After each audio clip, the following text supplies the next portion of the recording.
So it's been a while now since I've done a movie review, ever since I did the movie review for Justice League, which is still to me a very terrible movie from the 2017 year. Um, and there have been several others, but we're not going to talk about those today. So hi, I'm Awesome Joe, and I'm back for another awesome video of Awesome Joe's awesome movie playback reviews.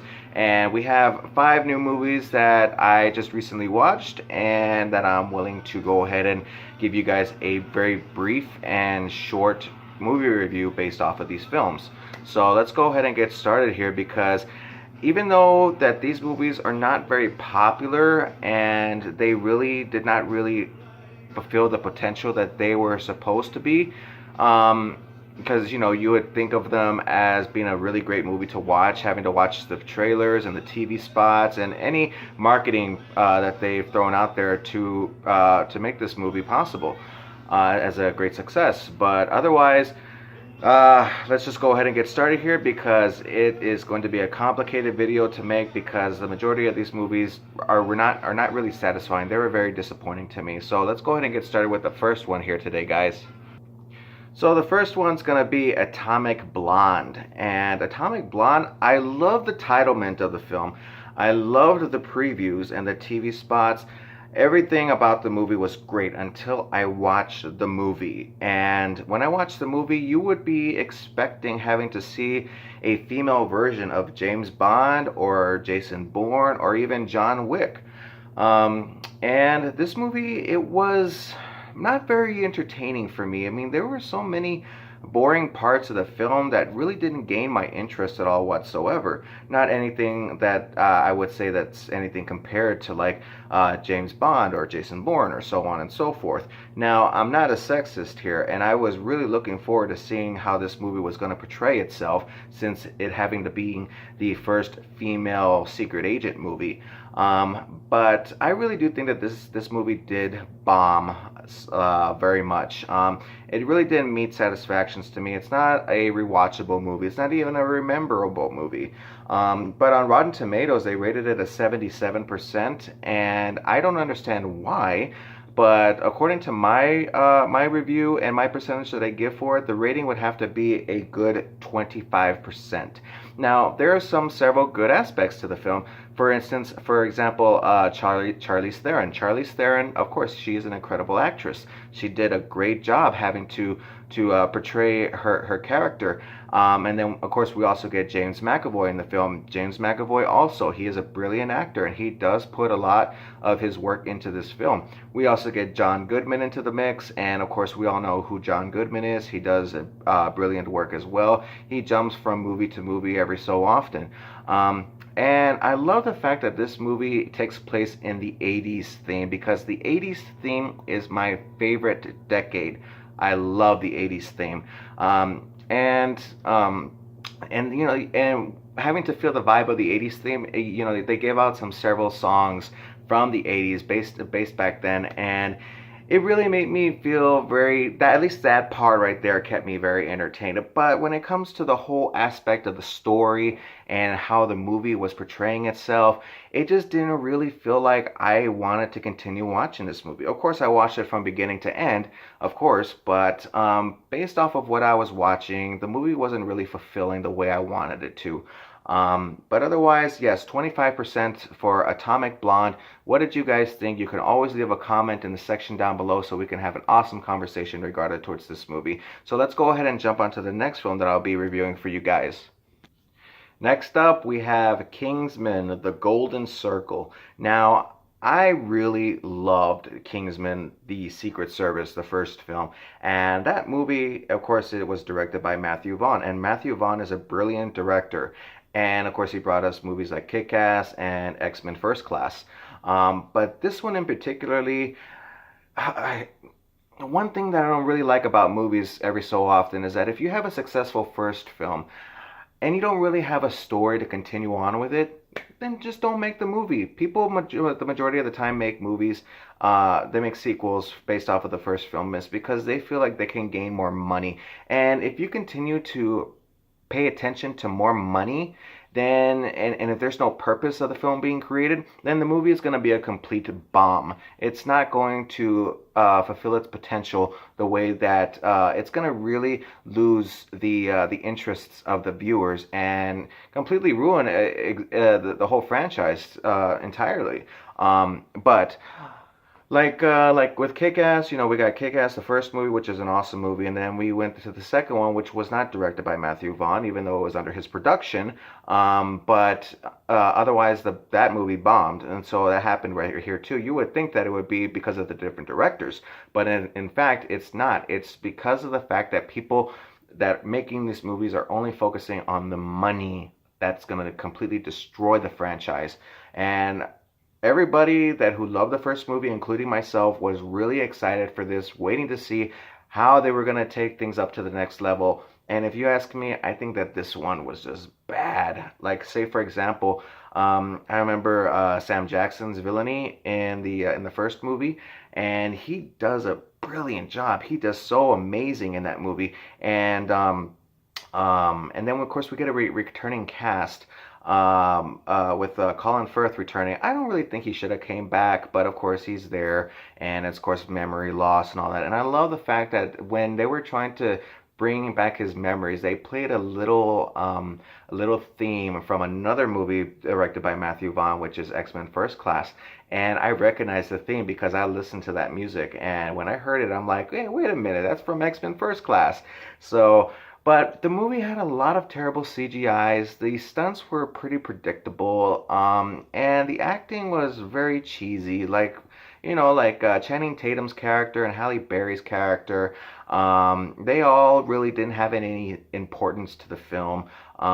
We get to lose some more characters in this movie. We get to gain more that really have no importance with the storyline at all.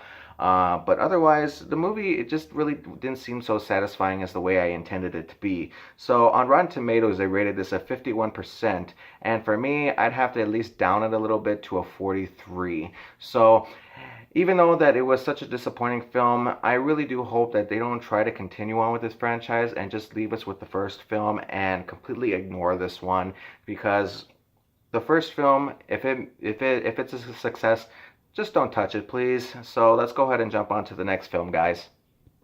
So next on the list is Kidnapped. And of course, this movie is going to be starring the Academy Award winning first African American black actress is Halle Berry. And Halle Berry, yes, she is an incredible actress. She has portrayed several characters in many different films that she shows her very many talents. And this one, I would have to say she did not show anything at all whatsoever. If you were to ask me, I think this one was pretty much just a simple paycheck for her. This movie is a very short film. I mean, it's very much to where the mother notices that her child is missing, and when she finds him, she chases after him and the kidnappers that have taken her son. So and if you are a very concerned parent, or even a parent at all in general, yeah, you would very much understand and do whatever it takes to get your child back. So this was a very interesting film. It really did keep me very anticipated and very entertained, because it's a very it's rated R for a lot of violence and peril on it. And I was just astonished to see that the majority of the films that I'm reviewing today are rated R films. I didn't even know. But otherwise, this movie, it was an okay film. It's not a rewatchable one, but it's a movie that I really do encourage for some viewers out there who are a fan of these type of films. It seems like something that you would watch on a Lifetime channel movie.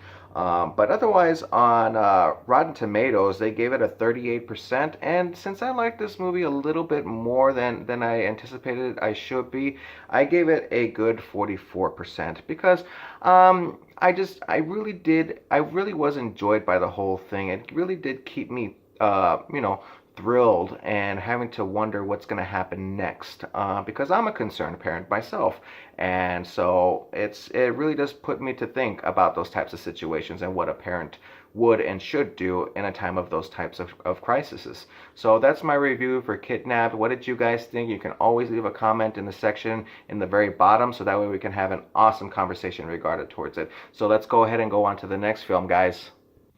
So up next is The Dark Tower. And for those who do not know what The Dark Tower is, because I didn't know, is a story based off of the Stephen King novel.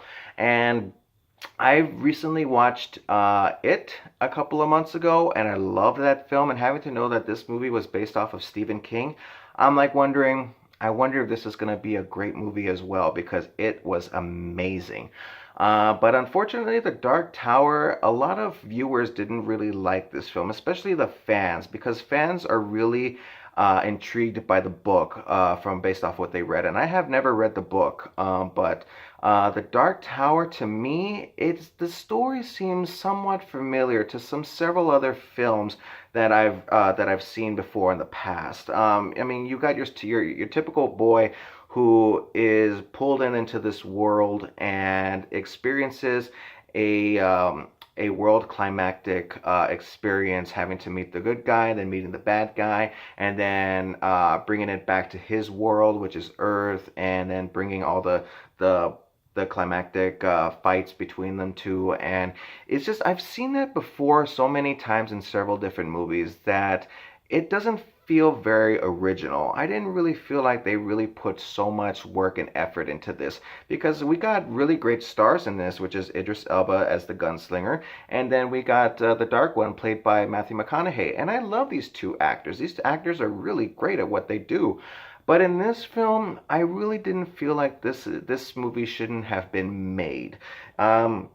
If you ask me, I think that it should have just stayed as a book, because it didn't feel original to me at all. It didn't even feel like it was a Stephen King novel.